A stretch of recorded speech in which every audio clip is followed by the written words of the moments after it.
Welcome and thanks for joining us. My guest today is Shane Stevens, Associate Director of Healthcare and Insurance at OPM.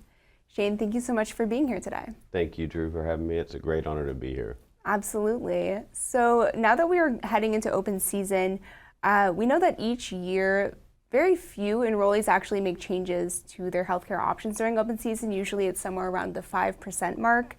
How do you try at OPM to raise awareness or try to encourage people to take advantage of this enrollment period? And so there's a variety of different approaches. I think we see about 5% change their plans each year, which is extremely small. And I think that a lot of people are leaving savings on the table. So change is tough, change is scary. And a lot of times I think people would just rather stick with their current plan and do the same regardless of how much it could cost them more. So first off, we have a lot of tools on our website. So if they go into, I believe it's opm.gov/open enrollment, and we'll cover that at the end as well, then we have plan tools where they can put in their family challenges, healthcare challenges, and take a look at what would best suit them from a financial perspective. The second thing we're going to try to do is do an analysis. So I'm going to be putting together a video, and we're going to compare 3 different family types as far as some with low healthcare cost, moderate, and then high healthcare cost. And then we're going to compare those against 3 different healthcare plans. So one would be just your standard insurance plan, another one may be a high deductible plan, and then another one may be one with a very high premium but very low out of pocket. And I think it will surprise a lot of people in seeing that if they were to shift over to a different type of plan, that they could save a substantial amount of money. And I'm talking maybe $1,000, $1,500 for that individual and their family each year, which is obviously significant. And then secondly, we have the FSA Feds program.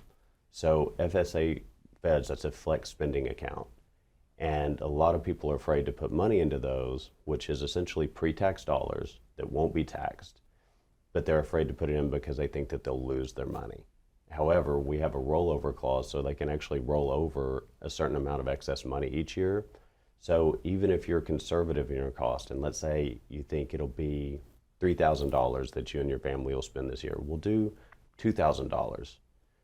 Or do $3,000 and roll the rest over if you don't hit that $3,000. But again, with the average tax bracket of 20% amongst our insureds, that comes out to $600 extra per year that they save. So pick a new plan, save maybe $1,000, use FSA Feds, save maybe $600, and then go celebrate, take a victory lap, go on a little family vacation for the weekend or something.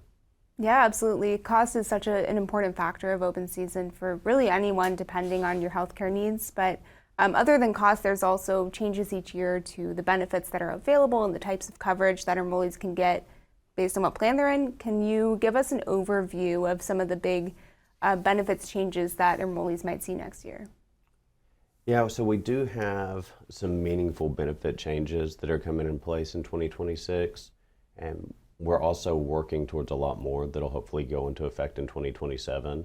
And a lot of that is geared towards shifting to a different model that's going to be more of a well-care model versus what I call our current healthcare system, which is a sick care model. But as of right now, we've got a big focus on expanding behavioral health coverage. So under the OPM coverages during 2020 to 2023, approximately 60% of our telehealth visits were behavioral health. So we know we have significant challenges there. And we don't really want to just expand coverage. We also want to be solutions-based. So as you look at what's been done under behavioral health, it's been treated with SSRIs, SSNIs, antidepressants, anti-anxiety medications. And I think a lot of our challenges are coming out of the COVID era where there was a lot of isolation and we're seeing a lot more screen time amongst people. So we're really looking towards real solutions. We want to move more towards a holistic approach and something to where we're not doing a pharmaceutical first type of intervention, or where we have faith-based behavioral health care to where they can give true solutions, because a lot of what's happened is this pharmaceutical first approach is really inhibiting young adults and even more mature adults' growth on an emotional level, to where they're not able to adapt to the difficulties of life. And so we want to help give real tools that will help with that versus just a Band-Aid. And when you're looking towards making some of those changes, what does the process look like for working with carriers as they figure out how to make those changes or adapt to the different changes? Great question, Drew. We've begun meeting with carriers, and they seem truly interested in wanting to help out, to jump in and help be a part of the solution. So we'll be working with them. We may do a stakeholder meeting to where we bring in all the carriers and share with them our plans and goals and vision for the future, and then allow them time to provide their insight and give us ideas on how they can actually apply it and help out. I want to circle back as well to cost, as we were discussing earlier. So we know that for 2026, the premium rates are going up pretty significantly. For the enrollees' share in FEHB, they'll be paying an average of about 12% or so more. For Postal Service, they'll be paying about 11% more on average. Can you talk about, those who might be concerned about those big premium increases? What would be your message to them, and what are ways that they can try to combat those? Right, so bottom line, I share your concern. I came here out of the private sector, and I've watched over the past 20, 25 years as healthcare costs have become somewhat unsustainable. So I've watched employees have to get second jobs to get insurance and cover it. I've watched to where they've reduced the amount of coverage in order to afford it. In some cases, they've gone completely without insurance. So it's a frustrating environment, and we've watched healthcare costs diverge from our average cost of living increases, average inflation, and average employee raises. So if you look, for example, last year, the inflation rate was about 2.6%. The overall average increases in wages was about 3.7%, and then across the spectrum on healthcare, it was about 8% increases. So you have this massive divergence to where you see these continuous spikes in healthcare costs way above and beyond wages. And that's been happening since the 60s. This is nothing new. However, I think people are waking up. In fact, this morning, my driver to bring me here to the interview was listening to C-SPAN, and I was just listening to all of the commentary about people talking about healthcare cost, rising cost, and them realizing that it is a capitalistic market and insurance companies and everybody needs to make money. However, it's not sustainable at our current pace. I mean, in fact, within FEHB, or healthcare and insurance at OPM, we're looking at a $500+ billion tail on healthcare costs. So $500 billion if we're just to carry out the existing obligations to the former federal workforce, our retirees, and the current workforce. And so we've got to start looking at more sustainable ways to make this program work long term.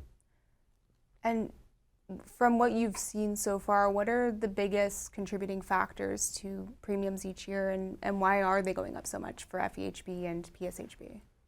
Certainly a broad question, and we could spend a lot of time on this, but big picture, we have a broken healthcare system. And the system operates to where the sicker Americans are and the people are, the more money they make and the more profit they make. And we're currently in a model of pharmaceutical first, prescribe, prescribe, prescribe. That's caused huge issues with our health.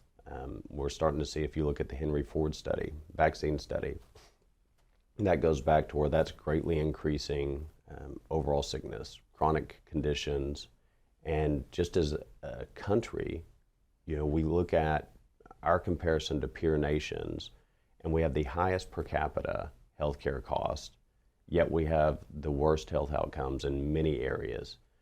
So we realize we have a broken system, and that's just something we're going to have to look at a bunch of solutions this year. And frankly, I may have to call on a bunch of our enrollees. I mean, we have 8.2 million enrollees in our plans. That's 2.4% of the U.S. population. It's the largest employer-sponsored health plan in the world.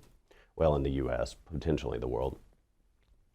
And so we're going to be pushing a lot of initiatives to try and improve health outcomes, because if we get healthier and we start making better health decisions, then we're going to be able to reduce the costs. the premiums to the employees and to the retirees. Can you give a couple examples of the initiatives that you're looking at, either for plan year 2026 or going forward? Certainly. Yeah, we've got 3 different areas. So one of them is going to be fraud, waste, and abuse. Another one is the WellCare initiative. And then the other one is just ensuring that our enrollees are actually eligible. So we can start with the last one. Congress passed the FEHB Protection Act, and they did a great job in getting that through to where we're going to have a decent sum of money to be able to ensure that all of our enrollees are actually eligible. And there's just tons of different scenarios. We think that it'll save approximately $450 million, and that's over the next, say, 10 years. But we have folks who worked for the federal government 4 years ago, have not paid premiums, yet they're still able to utilize their card and get care. We have adult dependents that have aged out, maybe they're 28, 29, but they're still able to use their card. We also have participants who are sharing their cards with others who aren't eligible. So there's just a lot of areas within that to where if we tighten up our eligibility and ensure that only eligible participants are participating in the plans, that's obviously going to reduce the cost. Under the fraud, waste, and abuse component, this was the craziest thing. I've only been here about 3.5 months, but we are a oversight agency. OPM is, but more specifically healthcare and insurance. And as an oversight agency, we have fiduciary responsibility to the taxpayers, to our plan participants, the retirees, the current federal workers, yet we have very little insight into what we're actually spending this coming year, $79 billion a year on. So we're working very hard to try and get all of this information, all of this data, to be able to make good decisions, which will help us to detect fraud, waste, abuse, overpayments, and it's going to be a fight. Again, I may have to call on maybe 8.2 million people and ask them to send letters in because there's some opposition to it, and we're hopeful that the opposition will start to do the right thing, and so we're going to give that a little more time. But if you think about, say, 10% of the participants sending emails to certain agencies or addresses, that would be 820,000 emails. I think that we could wake some people up. So in time, we'll see. But if we get the data and the information we need, I'm convinced that we could save approximately 7 to 8% per year. And by saving 7 to 8%, we're looking at on $79 billion, that's going to come out to, say, $5 billion right off the top. And then if you look at the eligibility, let's say that's another 1%. So you're looking at $790 million.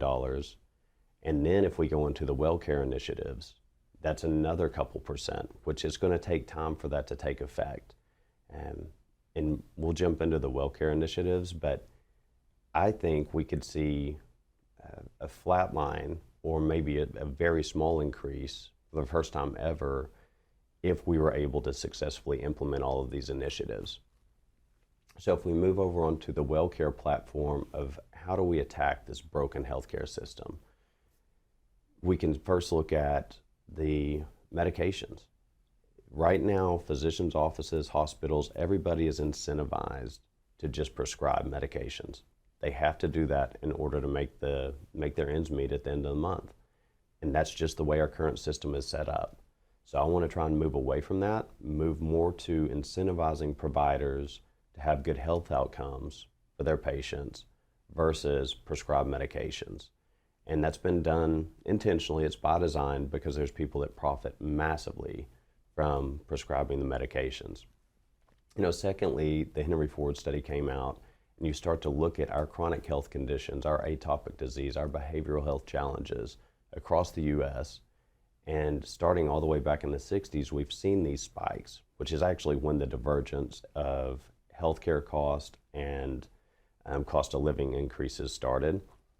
But you start to look at the challenges with health across the spectrum, and Henry Ford study shows that we've done a huge disservice to our population by over vaccination. And we've had the CDC and different groups, ACIP, looking into that now.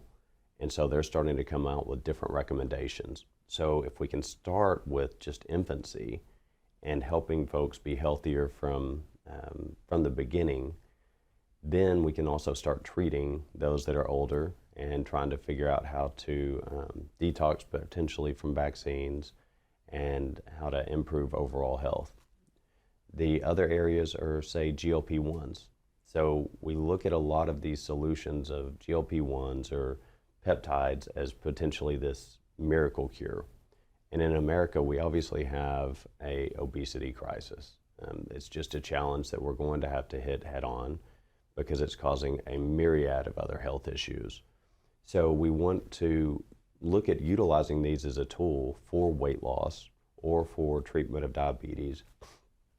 However, we don't want it to be viewed as the end-all be-all of this is going to save me and this is going to make my health better, because studies are now showing that a lot of the health outcomes 6 months to a year down the road are worse off for the individuals that we're trying to use that as a one-stop shop.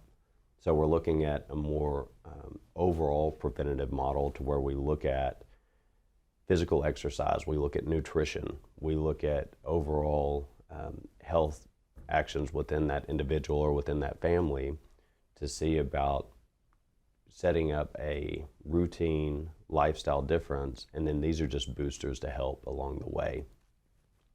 And then we can look at, IVF. We just saw a great EO come out about that, and maternal health. So a variety of different areas. There's 17 different areas that we want to roll out over the next year. Wow. Yes, that's a lot of change that you guys are looking to make there. I think we're going to have to take a short break now, but thank you so much, and we'll be back soon. Thank you, Drew. We're going to take a quick pause for an industry perspective, and we will be right back.